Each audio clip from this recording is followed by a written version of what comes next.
Hello and welcome to Just a Family. This is giving you something to talk about, or Just Alive TV as I like to call it. I'm your host, Melissa Krechler. I'm an identity coach, spiritual teacher, business mentor, and creator and founder of not only Just Alive TV, but also the Women Supporting Women Can Network. Today, we're going to be talking about sustainable happiness, which I kind of giggle whenever I hear that because it's like, is that even possible? Yes, it is. We're going to be talking about that today. So, our sponsor today is Phoenix Identity. Go and check them out. If you are feeling desperate to reconnect to yourself, but you don't know who you are anymore, or you don't know where to start, absolutely go and check them out. Sign up for a clarity session.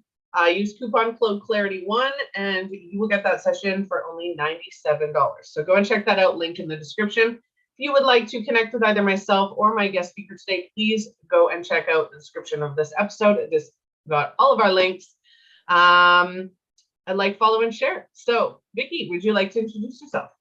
Yes, I would love that. Thank you for having me so much. So my name is Vickie. I'm a mindset coach. I come from a background of high-level sports coaching, and then I've recycled myself into hosting retreats, workshops, giving conferences, and doing other collaborations with entrepreneurs. My long-term goal is to just be a summer camp counselor, an all year round camp counselor for adults, for kids, and just bring more joy, more fun, and more love into this world.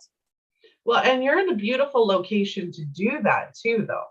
Oh, yes, I am. On June 1st, June 1st, 2022, I became a digital nomad and started traveling around the world. And on September 1st, I officially moved on my sailboat. So I'm a full-time sailor and currently cruising through the Caribbean islands, hosting retreats on catamarans or other boats there as well.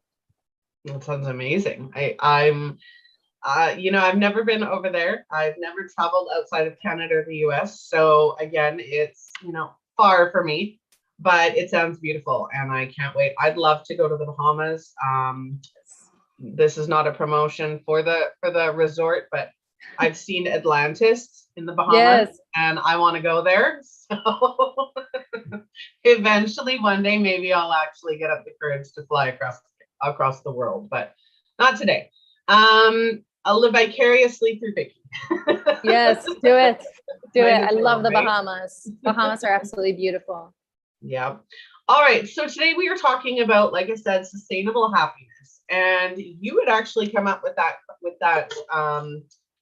You had mentioned that in our pre-screening interview. And when I heard it, it was instantly I thought of what other people might think when they hear sustainable happiness. And it's like, is that even possible? Like, how many of us, it's like the toxic positivity. And I know I mention that all the time, but toxic positivity is, oh, hey, let's be positive all the time and let's be happy all the time. And while I am absolutely and utterly against toxic positivity or the positivity movement, I believe that we can be positive and we can find positivity in everything, and sustainable happiness is one of them. So what created that terminology for you? Yes. Okay. So I really see the term sustainable in the same way that I see how we use our resources for our planet, right? When you choose to build a construction, you choose to build a house, you can choose cheap materials that will break down quickly. You'll have a roof over your head within 24 hours, but maybe that roof in 48 hours will crumble down and then you no longer have a safe place to live. So that's kind of what I like about the term sustainable, is to find a way to build your happiness, but in a more long-term format, and to be able to create a foundation, a wellness foundation that will support you through your life, right? Same with like sustainable health. A lot of us, we kind of do fast food happiness. Like we will do things that will give us quick rush, like scrolling on TikTok and getting that dopamine rush up to our brain, and we're happy for 5 minutes. And then as soon as we turn off our phone, we're not happy anymore. So building that foundation to be able to, it doesn't mean you're always going to be positive or happy, right? Maybe there's going to be a really big storm. And even if I chose the best material to build my house, it might still crumble down. So it's about, building that happiness. I think I'm repeating myself at this point. Let me know if I can clarify, or if you're going in a similar direction of me or another direction. Let me know. No, absolutely. I agree. For me, when I talk about happiness, I think of gardens and plants. And I think of, I have plants everywhere. You can't see them all, but I do have plants everywhere. Some are in my windows, some are downstairs. I have one particular plant downstairs, and actually a couple in here, where I have cactuses, and my cactuses were very unhappy. And as you can see, they were turning red and they were wilting, and this entire section, plus two more of these, fell off of one of my plants. And what I was thinking about it was, the plant it obviously wasn't happy, right? It wasn't happy where it was. It wasn't happy where it was going. It was stationary. And I think for me, when it comes to mental and emotional health and happiness, I'm currently revamping my Embrace Your Positivity guide. And I was gonna put it into this episode because it is so important when we talk about happiness and positivity. We get caught up, we get overwhelmed, we get stressed, we get really anxious, and we get stuck in those negative emotions, right? Yeah. And when you're talking about sustainable happiness, it's being able to understand what those emotions are creating. So negative emotions, not a lot of people understand or even know this. Negative emotions or heavy emotions they have a purpose. And that purpose is to identify where things aren't working, where things aren't making us happy, where things need to be changed, where we need to learn and grow, and maybe make changes in our life so that we can create that happiness. So those emotions are really just, they're guides. They're teaching us something about what's going on in our life and to make that change. But people don't look at it that way. They're like, oh, I'm stuck and I'm not happy. And instead of understanding what that emotion is, they're like, oh, well, how can I be happy now? Scrolling TikTok, toxic positivity, think positive, be positive, no negativity. That doesn't work, right? That's not sustainable. Yep. It doesn't work. No, I love it. People forget that emotions are temporary, right? They're just visiting us. They're not who we are. I even try to take a distance when I'm noticing my emotions instead of saying, oh, I am sad. No, sad is not my identity. I'm feeling sad. Sadness is visiting my body. And as you said, it's giving me a signal. It's guiding me through the next steps that I need to do. Right. Yep. And that's where my Embrace Your Positivity guide comes in, right? What is the emotion? How are you feeling it? Where does it go? What is it telling you? How do you use it to move forward? And that's huge. So what do you think the biggest things are in sustainable happiness? What would you say the most important aspects of that are?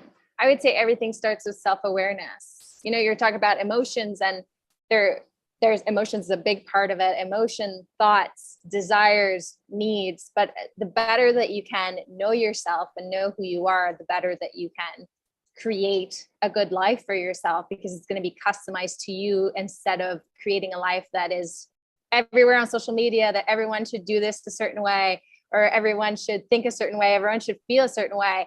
Just push all of that out and go back to yourself and who you are, what you want, how you feel, because that's what's going to make a difference in your happiness. Even for me, I'm seeing a bunch of, I don't know how you feel about coaches and all that in the coaching industry. Maybe that's a whole other conversation. But I'm being approached by a lot of business coaches who are like, oh, you should scale more. Don't you want to make more money? And I'm like, I make enough money to live a life that I love. Sure, I'll be open to opportunities to make more money, but that's about you. That's you who needs more money. I don't need more money. So yeah, I would say I took a big detour there. So I want to know your opinion about that. But I think it's about self-awareness and going back to yourself. So I have 6 businesses. And in the midst of those six businesses, my first one is I'm an identity coach, right? Yeah. Phoenix Identity is my baby business. It is my pride and joy. The things that are coming in that business are astronomical, but it is about our own unique identity. So when you say that, the feelings are not our identity, you're absolutely true. It isn't, right? I can tell you who I am. I can tell you the roles that I play. But my identity is something that's unique to me. Absolutely. one of my newest businesses within the last year is business mentoring. And so I actually created my business to fit that need because, and it's called My Biz Fits Me, right? And it all comes down to the identity of your business. What do you truly want, right? What are you truly passionate about?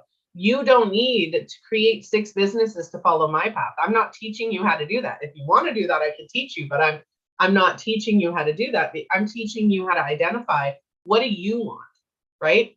Do you want to be doing a talk show? Do you want to be scaling to, millions of dollars a year? Do you want to live comfortably? What is your why? What is your identity telling you about your business? Because our businesses are a part of our identity. They're an expression of who we are and what makes us passionate. Hence why I have 6 businesses. but at the same time, being happy in your business, right? Sustainable happiness. We can talk about that any way, shape, or form. Life, love, business, legacy, all of that. Your business needs to be an extension of that happiness. It needs to feed your happiness. If you're happy helping people at $50 an hour, or even, $5 course, whatever it is that you're doing, if that's what makes you happy, that's what makes you happy. You don't have to have high ticket offers. You don't have to do anything that's not going to make you happy. And if it doesn't make you happy, trust me, I am in the process of building 3 websites and an entire membership platform.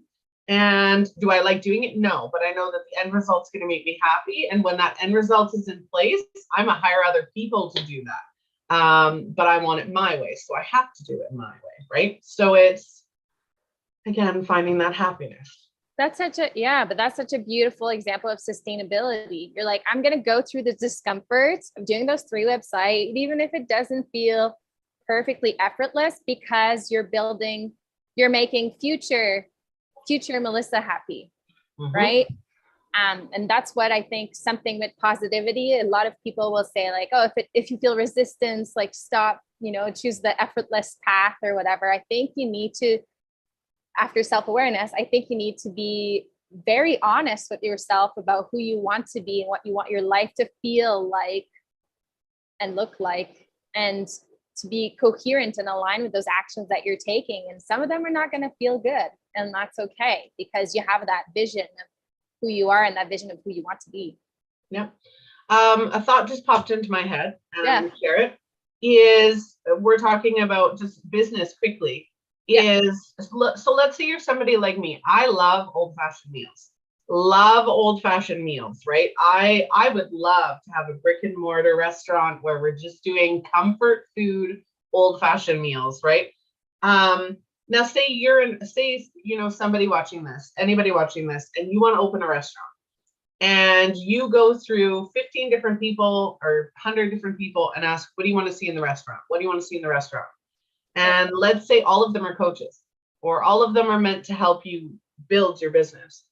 They're going to go with what's the most popular. Yeah. Right? What's the most popular? Oh, we have to have, I look at restaurants today and I see the fancy meals that are laid out. You get like one thing on the plate and then it's all presentation, right? And I'm like, I don't want that. I don't want to eat that. Like, I don't know what it is. I want the old school. So if you're somebody who wants to make the old school, or do something in a way that everybody's telling you, hey, this isn't going to work, or, this is out of date or out of style, there are people out there who are going to be looking for that. Yeah. Right. And the nostalgia and everything that comes with it. So sustainable happiness is what makes you happy. Right? If you only get like a handful of regular clients, but it's enough to pay your bills, it's enough to sustain your business or yourself, why not do it? No, I very much agree with you. Definitely. It goes back to that self-awareness component, figuring out ways to know where the orgasm is for you, not for all the other people in the industry. Exactly. I love that you said that. I totally love that you said that. That was priceless. But people don't look at that. People look at what's making everybody else happy. And That's one of the issues I find with toxic positivity or the positivity movement. And I've already done an episode on the positivity movement. Go and check that out if you want. But with the positivity movement, it's becoming a fake humanity, a fake society where everybody is trying to just fit into other people's molds. But it's okay to not be okay. It's okay to want to do things your way. It's okay to, not fit the mold of what's the most popular, or, not all of us are going to be as popular as the Kardashians. And that's totally fine, right? Because we're not the Kardashians. And unless that's really what you want. Unless that's really what you are. That's your like life journey. I want to be like the Kardashians, and I'm sure you can make it happen. Surround yourself with the right people and all that. But like you said, it's not what everybody wants. Kris Jenner has I've seen the ads all over Facebook, and even in like my games that I play, there's advertisements for Kris Jenner. Yeah, for the masterclass. Yeah, I saw it. It's so good. It's so good. Did you see it? I didn't take it. I thought about it. I was like, oh, hey, this is interesting, right? Because I have nothing against the Kardashians. But I was like, oh, this would be interesting. I haven't yet. I haven't taken the plunge, but I did see it, and I'm like, oh, that's kind of neat, right? That they'd actually do that. But if you look, they're doing what a lot of other people have done, right? Taking their success and say, how can I monetize this? How can I monetize that we did very well and we enjoyed? How can we monetize this for other people? Yeah, that's so true. I think people need to learn to capitalize on what they're doing effortlessly. Mm-hmm. If you have something that you're passionate about, or a hobby, or every time you sit down with a friend, it creates movement in their life, or every time you sit down with an entrepreneur, I think it's smart to try to find a way to make money with things that you're going to do anyway. If anyway you like to share beauty products with people online, why not get a commission for it, right? Yep. So we need to stop being ashamed. And that's another thing for sustainable happiness. We need to stop being ashamed to have fun in our lives. We need to stop feeling ashamed that making money can be easy. We need to stop punishing ourselves and thinking that joy or happiness is something that we deserve at the end of the day or at the end of our life when we've worked so hard and suffered so hard. We need to be able to allow ourselves to enjoy the process and enjoy making money and enjoy working. Yep. I think. Talking about makeup, I never wear makeup. I've thought of it, and I have makeup. I just put it away, but I have makeup. And I've thought about it, and I'm like, oh, I'm going to go to Sephora, and I'm going to go get the $80 foundation because I have rosacea. You can see all my red lines. And then I think about it, and I'm like, don't get me wrong. I used to love the way I looked with makeup. I used to wear it all the time. And then I got lazy, and it was just like, oh, I put it on in the morning and take it off at night. And I just, I'd rather just spend that evening, if I fall asleep on the couch with my husband, then I don't have to worry about taking my makeup off. And, all of these things. And so the laziness for me was really what got me going, well, I don't need to wear makeup though. And you look at a lot of the most successful, podcasters and live streamers, right? A lot of them do wear makeup, and a lot of them do look a certain way or act a certain way. And I'm just like, no, I am the tank top wearing, no makeup, podcaster, talk show host, whatever, that is showing up. And I had the worst stage fright. I never liked my own photos or being on camera. I can't stand my voice. So I wouldn't listen to any of my podcasts. That's why none of them are edited, because I won't go through and listen to them. I find it a waste of time for me. But again, there are people who do, or pay other people to, because that's what they want. That's what they want. Mm-hmm. Yeah. Yeah. And what is beautiful is that there's space for everyone in that scene. We want podcasts with people who are, recording in a beautiful red Porsche with fake lashes and fake tan and fake hair. And that's okay. There's space for them. And there's space for someone doing the podcast on their couch in their slippers with a cup of hot chocolate. Like all of those things can coexist. And I'm sure that if tomorrow you decide to put makeup on, that would be okay too, right? We need to stop limiting ourselves to like, oh, I'm a certain way, and I always need to be consistent with that in our habits and what we love. Sorry, my oldest. Can somebody unlock the door for me? Nobody else is home. I'm not stopping the show to come unlock the door for you. Oh, kids. So jump the fence. Yeah.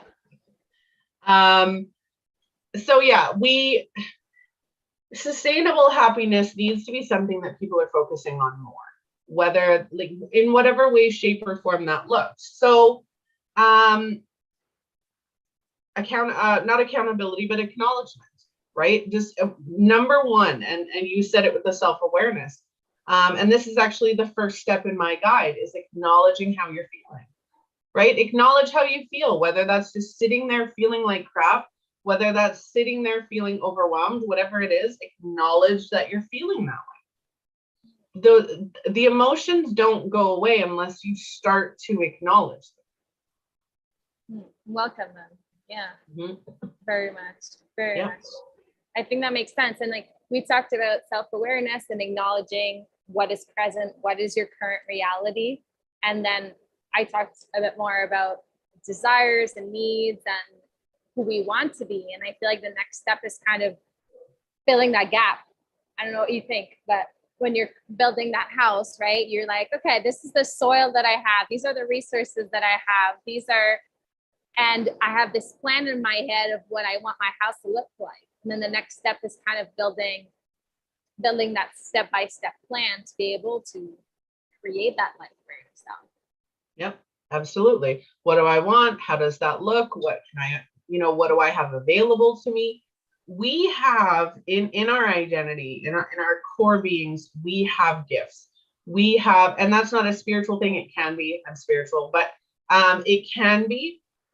We have gifts. We have skills. We have, my husband today, I said, why don't you start, as I'm always trying to get people to start their own businesses because it's so fulfilling. And being your own boss, I know my husband's ready for that step. But I was like, why don't you start a mobile mechanic? Like, why don't you become like a mobile mechanic and handyman? Right? My husband's drive. Oh my goodness. I found a Facebook post today about a lady who was looking for help. She's local to where I am. She was looking for help because her car won't start and the battery's dead and she's going through some hard times. And over the last year, my husband and I have been helping my mama with, moving and odd stuff in, she's living at my brother's house and he's away all the time. So going and helping her with whatever she needs. When we lived in Alberta, my husband would, drive, and if he would see somebody on the side of the road that needed help, he would stop and help them.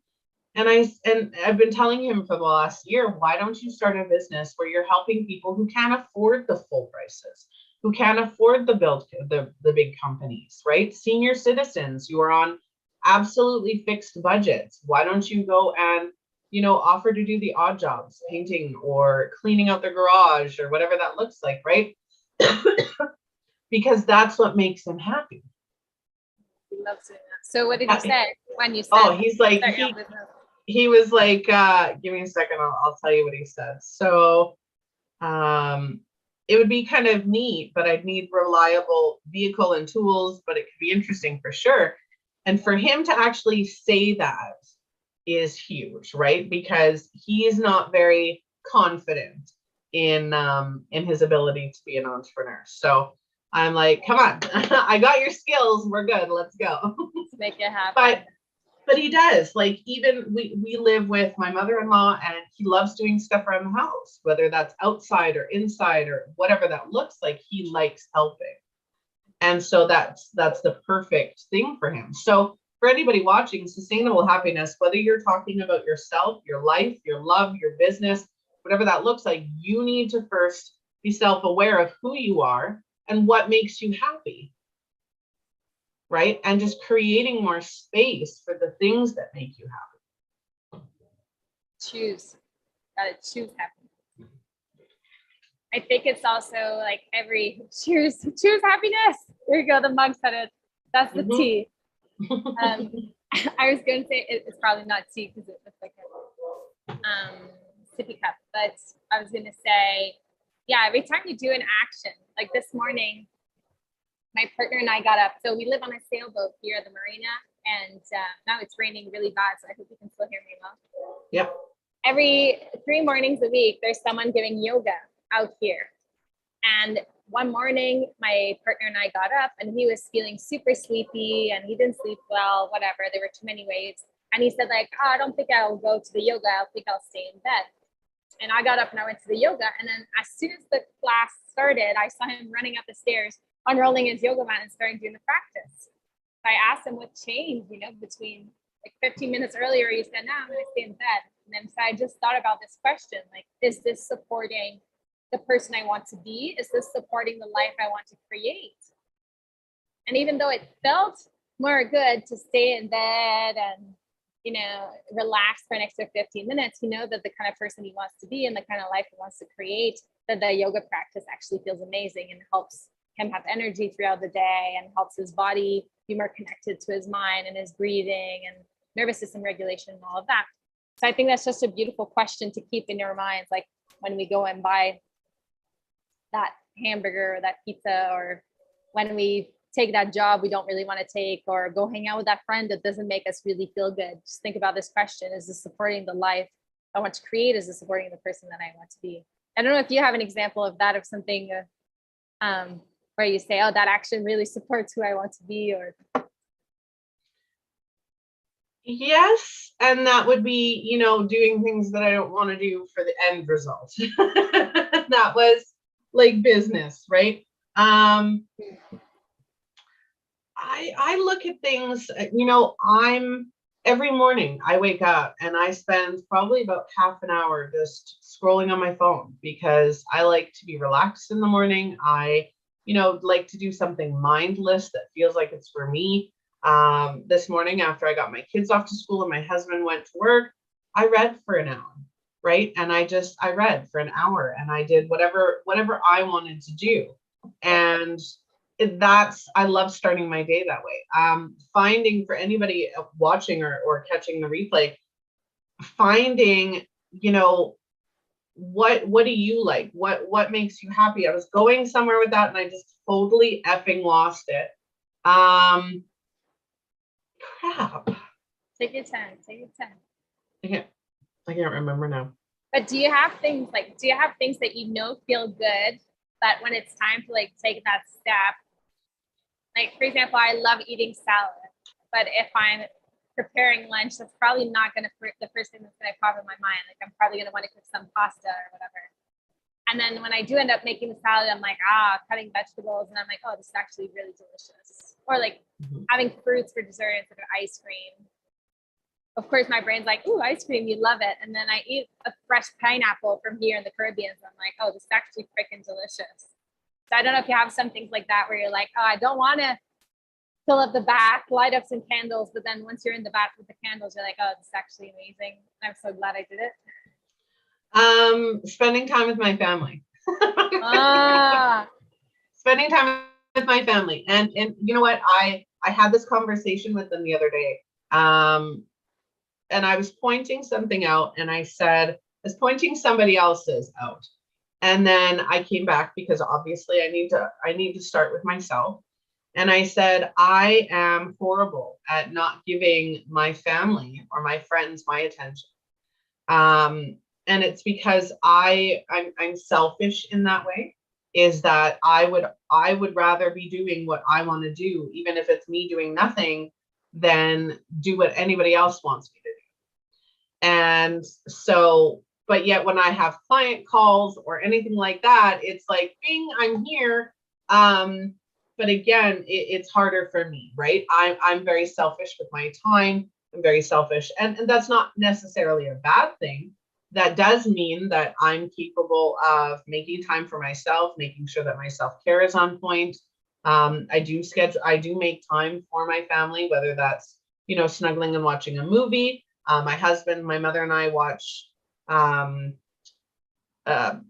We have shows that we watch every night, Sunday to Friday. We do it as a family, right? Where we're all interested in it, we engage with it, and we go from there. So there's me making the effort for other people is something that I struggle with, but at the same time, the reward is more beneficial than it makes you feel good.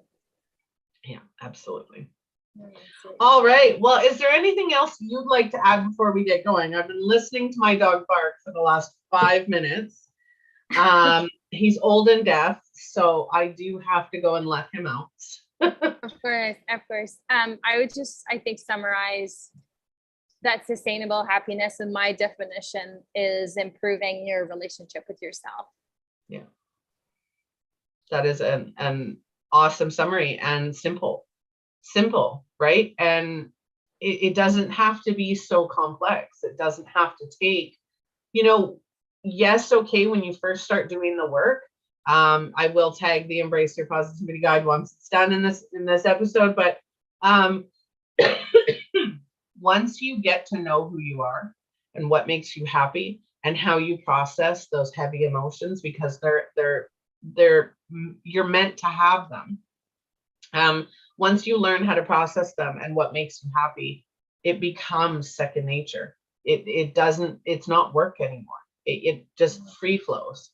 And that's the beautiful part about it. We can create sustainable happiness. We just have to put some of the effort in. All right. Well, thank you for joining me today. I really appreciated it.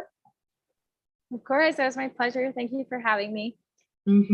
All right. So Just a Family, that is our episode today. Our sponsor, Phoenix Identity, go and check them out. Link in the description. If you would like to connect with either myself or Vickie, you can do so. Our information is pinned in the description of this episode. Make sure that you like, follow, and share. Join the newsletter at justalivetotbe.com. If you would like to be a guest, or if you want to see a topic featured, please make sure that you reach out to us at justalivetotbe.com and check out the blog, like, follow, and share. I'm your host, Melissa Krechler, and I will see all of you on the next episode. Bye.